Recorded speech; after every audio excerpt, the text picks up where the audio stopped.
श्री गोसाई जी परम दयाल की जय। प्रभुनी लीला नित्य छे। एक वैष्णवनो पुत्र। एक वखत श्री गोसाईजी दक्षिण भारतनी यात्राए पधार्या। ત્યાં એક ગામમાં મુકામ કર્યો। ત્યાં થોડાક વૈષ્ણવો હતા। સૌ રોજ રાત્રે શ્રી ગુસાઈજી પાસે ભગવદ વાર્તા સાંભળવા આવે। તેમાં એક વૈષ્ણવનો દીકરો પણ પિતાની સાથે આવતો। તેની ઉંમર 15 વર્ષની હતી। પહેલા જ દિવસે તેણે શ્રી ગુસાઈજીના મુખેથી શ્રી ઠાકોરજીની ગૌચારણ લીલાનો પ્રસંગ સાંભળ્યો। શ્રી ગુસાઈજીએ આજ્ઞા કરી કે શ્રી ઠાકોરજી દરરોજ ગોકુળથી વૃંદાવનમાં નટવર વેશ ધરી ગાયો ચારવા મુરલી બજાવતા ગ્વાલબાલ સાથે પધારે છે। સાંજે ગૌચારણ કરી પાછા પધારે છે। ત્યારે નંદાલયના દ્વાર શ્રી યશોદા માતા શ્રી ઠાકોરજીની આરતી કરી ઓવરણા લે છે। ત્યારે વૈષ્ણવના પુત્ર પૂછ્યું, મહારાજ, શ્રી ઠાકોરજીની આવી લીલા તે વખતે જ હતી કે આજે પણ છે? વૈષ્ણવ, શ્રી ઠાકોરજીની લીલા તો નિત્ય છે। જેના પર કૃપા થાય તેને દર્શન થાય। યુવાન પુત્રને સાક્ષાત દર્શનની ચટપટી થઈ। આખી રાત ઊંઘ ન આવી। મા બાપ રોકે નહીં એટલી વહેલી સવારે ઘેરથી કોઈને કહ્યા વિના એકલો વ્રજમાં નીકળી પડ્યો। બીજે ગામ પહોંચી ત્યાંથી મા બાપને સંદેશો કહેવડાવવા હતો। ઘણા મહિના પછી તે વ્રજમાં પહોંચ્યો।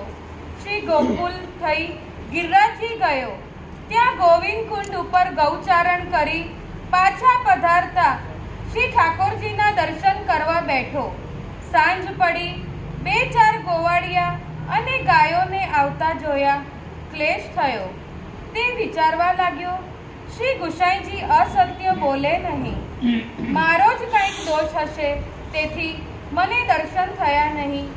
દર્શન વિના દેહ છોડી દઉં, આમ વિચાર કરી તેણે જળમાં ડૂબી જવાનું નક્કી કર્યું।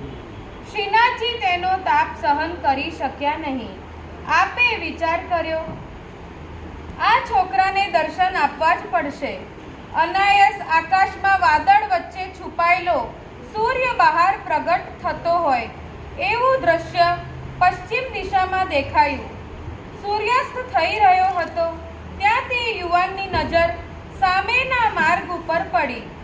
સોના ચાંદીના આભૂષણોથી શોભતી સુંદર મોટી ગાયોના ઝુંડના ઝુંડ આવી રહ્યા હતા।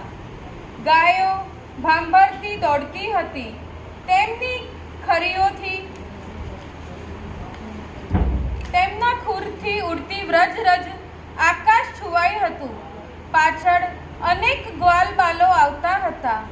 શ્રી ઠાકોરજી શ્રીદામા સખાને ખભે હસ્ત ધરી મુરલી વગાડતા પધારતા હતા। પીતાંબર ધારણ કર્યું હતું। મસ્તકે મોરપીંછનો મુકુટ હતો। કાનમાં ફૂલના ગુચ્છા હતા। ગુંજા માળા અને વનમાળાનો શૃંગાર હતો। અલકાવલીમાં ગોરજ લાગી હતી। મુખારવિંદ પર હાસ્ય હતું। આવા અલૌકિક દર્શન તે વૈષ્ણવ પુત્રને થયા। આવા દર્શન કરી તે પોતાના ગામમાં જ જવા નીકળ્યો। શ્રી ગુસાઈજીનો મુકામ તેના ગામમાં જ હતો।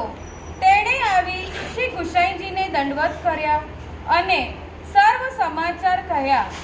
આપ ઘણા પ્રસન્ન થયા અને આજ્ઞા કરી, શ્રી ઠાકોરજીની લીલા નિત્ય છે, તેનો તેમની કૃપાથી અનુભવ થાય।